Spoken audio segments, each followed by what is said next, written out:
Amen, amen, gloire à Dieu. Je vais partager sur le thème pourquoi gères-tu mal ton autorité? Pourquoi gères-tu mal ton autorité? Nous allons prendre un verset que nous connaissons tous dans Romains 10, versets 9 à 10. Il est dit ceci, il est dit, si tu confesses de ta bouche le Seigneur Jésus, et si tu crois dans ton cœur que Dieu l'a ressuscité des morts, tu seras sauvé. Car c'est en croyant du cœur qu'on parvient à la justice, et c'est en confessant de la bouche qu'on parvient au salut. Donc ici, nous comprenons que il est absolument important de croire en Jésus-Christ, et à ce moment-là, nous avons le salut. Et quand nous allons un peu plus loin, nous allons prendre Jean 1, versets 11 à 13, que nous avons lu hier. Il est dit, elle est venue chez les siens, et les siens ne l'ont point reçue. On parle de la parole faite chair dans Jésus-Christ. Mais à tous ceux qui l'ont reçu, à ceux qui croient en son nom, elle a donné le pouvoir de devenir enfants de Dieu, lesquels sont nés non du sang, ni de la volonté de la chair, ni de la volonté de l'homme, mais de Dieu. Donc ici, nous comprenons que la première étape à effectuer, c'est de donner sa vie à Jésus-Christ, en croyant du cœur et en confessant que Jésus-Christ sera maintenant mon guide, dès maintenant. Jésus-Christ, euh, il va être mon modèle à suivre dès maintenant. Et je crois en lui. Dieu dit qu'il m'a donné le pouvoir maintenant et je suis devenu enfant de Dieu, puisque je passe par la chute de baptême. Voyez-vous? Et quand Dieu m'accepte réellement comme son fils nouveau-né, il y a toujours des dons, puisque l'Esprit Saint de Dieu est en nous. Et quand il est en nous, il nous donne des dons, il nous donne des talents. Pourquoi? Pour nous aider à mettre la parole de Dieu, aussi pour euh, transmettre aussi cette parole de Dieu à nos proches. Donc ça peut être nos parents, les membres de nos familles, les membres de nos familles, de nos quartiers, de nos communes et de notre ville ou de notre nation. Alors, prenons 1 Corinthiens 12, versets 4 à 7. Il y a la diversité de dons, mais le même esprit. Diversité de ministères, mais le même esprit. Diversité d'opérations, mais le même Dieu qui opère tout en tout. Or, à chacun, la manifestation de l'esprit est donnée pour l'utilité commune. Après, nous savons tous la suite. On parle dans les guérisons, on parle dans le miracle, dans l'interprétation des langues, dans le discernement. Voyez-vous, il y en a plein. Et Dieu l'éparpille. Donc, jamais on va voir une seule personne avoir tous ces dons. Donc, Dieu l'éparpille pour que les bien-aimés, ceux qui ont reçu ces dons-là, puissent travailler ensemble. Parce que Dieu travaille toujours au sein d'un peuple. On se souvient encore de Moïse avec son peuple. Voyez-vous? Donc, Dieu travaille toujours au sein d'un peuple. Donc ici, nous comprenons que une fois que nous donnons notre vie au Seigneur, Dieu nous donne la capacité et le pouvoir de devenir enfant de Dieu. Et à ce moment-là, nous avons l'Esprit Saint de Dieu en nous. Et le Saint de Dieu en nous nous donne des dons pour notre perfectionnement et aussi pour enseigner nos proches. Donc, euh, transmettre la parole de Dieu aussi à nos proches. Ça peut être les membres de nos familles, ça peut être les membres de nos quartiers, nos communes, nos villes et aussi nos nations. Voyez-vous? Et nous allons voir un peu plus tard, quand Jésus-Christ va prendre les disciples pour les former et afin qu'ils puissent devenir apôtres, nous allons voir que Jésus-Christ va leur dire que vous devez m'imiter. Donc, il donne le commandement à ce que qu'il soit utilisé comme modèle. C'est pour cela que l'ensemble des chrétiens doivent utiliser Jésus-Christ comme leur modèle, puisqu'il dira que je suis le chemin, je suis la vie et la vérité. Nul ne vient au Père que par moi. Voyez-vous? Donc, nous faisons de Jésus-Christ notre unique modèle à suivre. Et nous savons tous que tous ceux et celles qui passent aux eaux de baptême, qui confessent Jésus-Christ publiquement, qui donnent leur vie au Seigneur, Jésus-Christ leur donne le pouvoir de devenir enfants de Dieu. L'Esprit Saint de Dieu les inonde puissamment. C'est le sceau du salut. Voyez-vous? Et le Esprit Saint de Dieu donne les dons, les capacités pour notre auto-formation, il nous forme, et aussi pour véhiculer la parole de Dieu à l'ensemble de nos proches. Dans quel but? Dans le but déjà d'être formé par l'Esprit Saint de Dieu et ramené à la maturité et ensuite ramené à la statue parfaite de Christ. Pourquoi faire? Pour ensuite dupliquer ce que nous avons reçu du Seigneur auprès de nos proches, donc les membres de nos familles, nos quartiers, communes, villes et nations. Voyez-vous, c'est pour ça que Jésus-Christ, pour confirmer cette parole, il va dire vers la fin que il dit allez dans toutes les nations.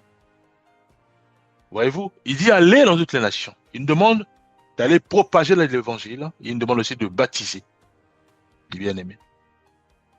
Donc tous ceux et celles qui donnent leur vie au Seigneur, ça c'est l'entrée, mais au bout, il y a le salut, mais avant le salut, il y a la propagation de la parole de Dieu.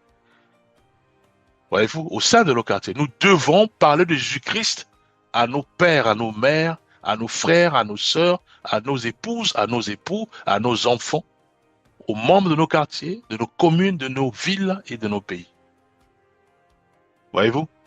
C'est ce que le Maître a fait, c'est ce que Jésus-Christ a fait. Voyez-vous? Alors, pourquoi gères-tu mal ton autorité? Quelle autorité? Parce que quand nous recevons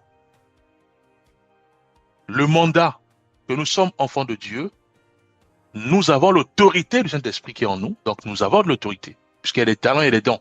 C'est l'autorité que nous recevons du Seigneur. Le fait de devenir membre à part entière de la famille de Christ, nous, c'est l'autorité que nous recevons du Seigneur. Voyez-vous? Mais à quel moment nous gérons mal notre autorité?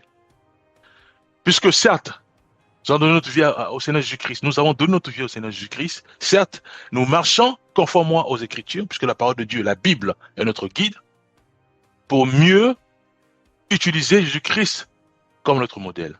Donc nous appuyons sur la Bible.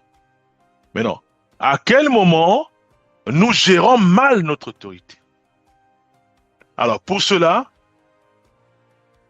nous allons comprendre que c'est au bout. Ce qu'il nous est demandé de paître les troupeaux du Seigneur, nos parents, les membres de nos quartiers, communes, villes et pays. Voyez-vous, prenons Ézéchiel 34. Nous allons lire. La parole de l'Éternel me fut adressée en ces mots. Fils de l'homme, prophétise contre les pasteurs d'Israël. Prophétise et dis-leur aux pasteurs. Ainsi parle le Seigneur, l'Éternel. Malheur aux pasteurs d'Israël, qui se paisaient eux-mêmes. Les pasteurs ne doivent-ils pas paître le troupeau?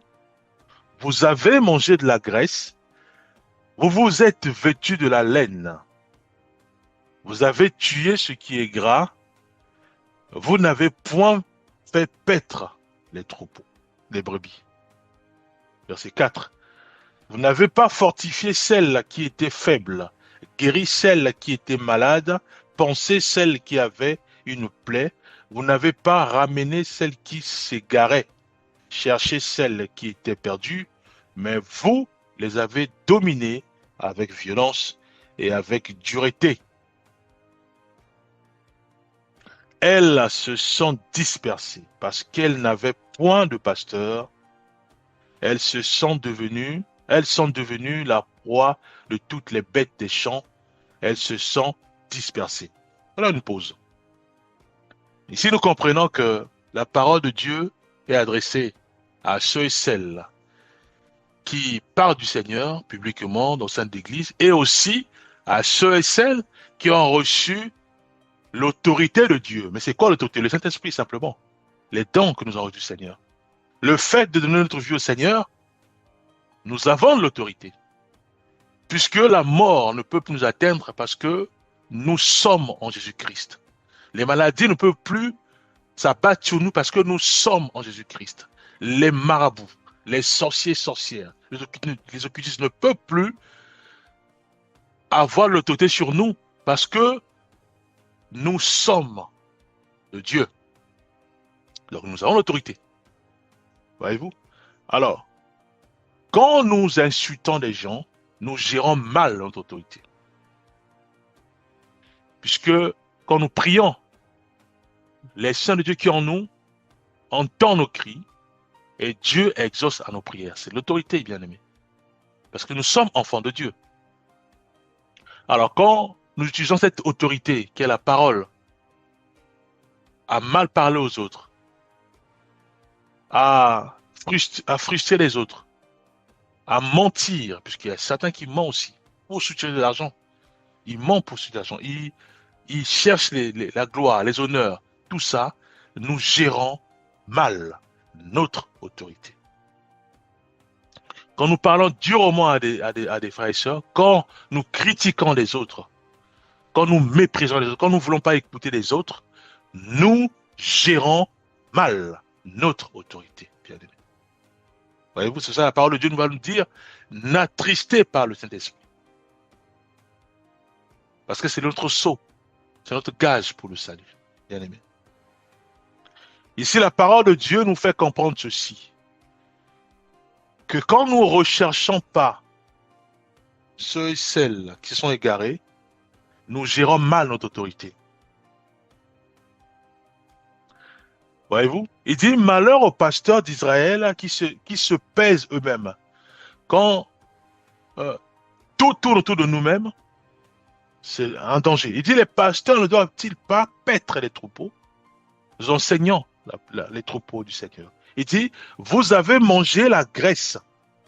Vous êtes vêtus de la laine. Vous avez tué ce qui était gras. Donc, en fait, c'est l'extorsion. Tout est fait pour soutirer de l'argent au peuple. Toutes sortes des inventions, des stratagèmes. Toujours en s'appuyant sur la Bible pour soutirer, donc pour voler le peuple de Dieu. Ça peut être les fausses prophéties. Ça peut être beaucoup de choses. Ça peut être des tromperies. Pour épater le peuple de Dieu, dans le but de soutirer, d'avoir la gloire. Ça, c'est gérer mal dans l'autorité. Et c'est pas fini, bien aimé. Il dit, vous n'avez point fait paître les brebis. 4. Vous n'avez pas fortifié celle qui était faible. Aujourd'hui, tant que la brebis n'est pas à l'église, même si on est au courant qu'elle est faible, on la suit plus, on la cherche pas. Mais au temps du maître, au temps de Jésus-Christ, le maître, il partait voir les brebis. Il partait fortifier les brebis. Mais c'est pas fini, il dit, guéris celle qui était malade. On prie plus, on ne peut plus la peine de prier pour les bien-aimés qui sont malades. Il dit, pensez celle qui avait une plaie. J'ai plus l'argent, je suis à la maison, on vient même plus me visiter ou m'appeler parce que j'ai plus l'argent. parce que je ne contribue plus, je donne plus mes cotisations, donc je suis écarté. Aujourd'hui, c'est ça maintenant, c'est ça la mode. Que je donne plus les crédits, je donne plus la dîme ou je donne plus les offrandes, je suis ignoré. Que je sois malade à la maison, il y a peu de visites. Voyez-vous, la folie auquel nous nous trouvons, bien aimés. Et Dieu ici dit que nous gérons mal. Nous gérons mal notre autorité. Certaines églises, on met carrément le frère dehors, t'appelle, frère ou la sœur, pour dire, écoute, ça fait 3 dimanches, on voit que vous ne cotisez pas, vous ne mettez pas les offrandes, donc nous payons la salle, nous, voilà, toutes sortes de listes. La liste, elle est déroulée, les charges, et après, on dit, écoute, si le dimanche prochain vous mettez rien, vous mettez pas, on préfère que vous libérez l'église, ne venez pas parce que vous chauffez les bancs. Vous chauffez les bancs inutilement. C'est les termes employés par des pasteurs, des frères et sœurs. Et c'est cautionné au sein de l'église, voyez-vous. Mais ça, je dis que nous gérons mal notre autorité. Voyez-vous. Il dit quoi? Il dit, vous n'avez pas fortifié celle qui était faible. C'est ça la faiblesse. Ça fait 10 dimanches que je ne donne pas les offrandes ni la dîme. Mais tu dois venir auprès de moi. Prier avec moi parce que je suis faible. Voyez-vous? Mais aujourd'hui, maintenant, on dit ça fait 10 dimanches que je ne donne pas l'église. Non, la dîme, non, non, elle est têtue ou bien non, il manque de reconnaissance. Non, on va pas le visiter. On t'appelle même plus. Je dis que nous gérons mal notre autorité. Voyez-vous? C'est pas l'argent. Dieu veut que nous soyons sauvés et Dieu veut que les membres de nos familles, de nos quartiers, de nos communes, de nos nations, de nos villes soient aussi sauvés. Voyez-vous? Il dit, vous n'avez pas ramené celle qui s'égarait. Cherchez celle qui était perdue. Mais vous les avez dominées avec violence et avec dureté. C'est quoi dominer avec violence et dureté? C'est quand nous mettons en place des enseignements pour brimer ou euh, insulter ceux et celles qui ne donnent pas la dîme, qui ne donnent pas les offrandes, qui ne respectent pas le pasteur, qui ne s'accroupit pas ou ne se met pas face contre terre quand un pasteur passe. Vous ne se mettez pas à genoux. Non, aujourd'hui, on va un peu par-ci par-là. Quand le pasteur y passe, il faut que ils appellent, il faut que les frères et sœurs se mettent à genoux, bien aimés. Ça s'appelle dominer avec violence et avec dureté. Ça, Dieu dit qu'il n'est pas d'accord. Dieu dit qu'il n'est pas content. Dieu dit que nous gérons mal notre autorité, bien aimé. Voyez-vous? Mais ça ne se limite pas au pasteur. Même aussi, nous autres là, qui ont donné notre vie au Seigneur. Le fait de ne pas respecter nos parents, c'est gérer mal notre autorité. Le fait de dire, écoute, je sais bien faire, mais je ne le fais pas, parce qu'on ne m'a pas demandé. C'est gérer mal notre autorité. Où je vois un ami ou un frère en difficulté, bien que je connais la réponse, je connais ce qui traite comme difficulté, mais je ne peux pas le faire parce que j'ai pas envie. Ça, c'est aussi gérer mal ton autorité, parce que c'est Dieu qui nous donne la capacité, la sagesse, les dons que nous recevons quand nous donnons notre vie au Seigneur. Et Dieu dit qu'il ne répond pas de ses bénédictions. Il ne se répond pas. Quand il donne, il ne ravit plus. Nous avons reçu les talents, les dons que Dieu nous a donnés. Ça peut être l'interprétation des langues, ça peut être la sagesse, ça peut être l'interprétation le discernement des esprits. Voyez-vous? Mais tout est fait pour notre enseignement à nous et aussi aux autres. Donc, Dieu nous demande de nous repentir. Dieu nous demande de nous repentir. Une fois le Seigneur Moi, je veux finir par là. Il était, à l'époque, c'était encore le conseil où c'était tout le monde qui venait. Hein, souvenons-nous encore des conseils avant que Job soit éprouvé. Quand Dieu, il appelle au conseil, il y avait tous ces êtres qui étaient là et aussi le malin qui était là, le diable Satan qui était là. À l'époque, c'était permis, hein. Tout le monde venait et Dieu, il parlait. Et pareil aussi, il parlait, il disait, mais comment accomplir la parole d'Élie? Et donc, Dieu, il parlait avec les êtres. Un démon est venu, il dit, non, mais moi, je peux faire en sorte que cette parole puisse s'accomplir. Il dit, mais comment tu vas faire? Il dit, ah, ce démon, cet esprit impur et malin. Il dit, non, moi, je vais descendre et je vais simplement rentrer dans, dans la vie des 400 000 prophètes de, de Baal, hein, non, du roi Akab. Voyez-vous? Il dit, il va rentrer et il sera un esprit de mensonge, des faux prophéties et autres. Et ça s'est réalisé.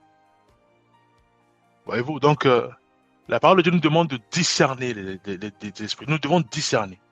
Nous discernons par les œuvres, les fruits. Est-ce que le bien-aimé, quand il parle, est-ce que quand nous nous comportons, est-ce que les fruits qui découlent de nous honorent le Seigneur, est conforme à la parole de Dieu? Est-ce que ça reste dans la vérité? Si ce n'est pas le cas, nous devons nous repentir, bien-aimés. Nous devons nous repentir. C'est important. Nous allons prier. Père, nous te bénissons, nous te rendons grâce. Toi qui es notre Dieu et notre Maître. Nous croyons que nous sommes encore égarés. Pardonne-nous, Père. Aide-nous, Éternel des armées, à réaliser ceci. Que nous devons gérer avec bienveillance. Nous devons gérer avec tremblement. Notre autorité est reçue du Père. Aide-nous, Père. Aide-nous, Père, à être honnêtes. Aide-nous, Père, à demeurer et à rester dans la vérité. Aide-nous. Nous croyons que c'est toi qui feras en sorte que nous puissions marcher euh, dans, dans l'amour, dans la paix, marcher en recherchant toujours la volonté de Dieu et non ma propre volonté, et non ma propre gloire, et non la volonté des hommes. Au nom puissant de Jésus-Christ, nous avons ainsi prié.